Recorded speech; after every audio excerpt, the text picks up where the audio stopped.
নমস্কার, beyond the পেজে আপনাকে স্বাগত। আজ আমরা চলে এসেছি কলকাতা সাহিত্য উৎসব ও লিটল ম্যাগাজিন মেলাতে। এটি অনুষ্ঠিত হচ্ছে রবীন্দ্র সদনের ময়দান প্রাঙ্গণে। এই সাহিত্য উৎসব 9 তারিখ থেকে 13 তারিখ পর্যন্ত অনুষ্ঠিত হবে। এখানে বিভিন্ন ছোট বড় পত্রিকার স্টল রয়েছে।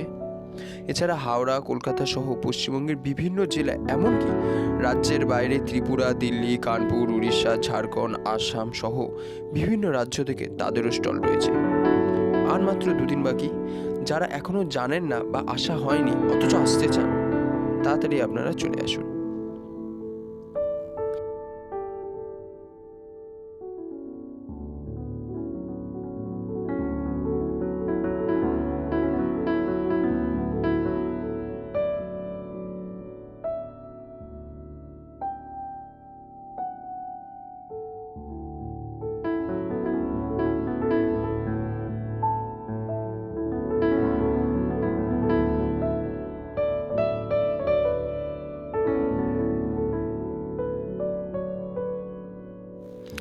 আমার এই ভিডিওটি ভালো লাগলে লাইক এবং পাশে থাকার জন্য প্লিজ সাবস্ক্রাইব করে দেবেন। আপনাদের একটা লাইকে আমাকে আরও বিভিন্ন ধরনের কন্টেন্ট বানাতে উৎসাহ দেবে।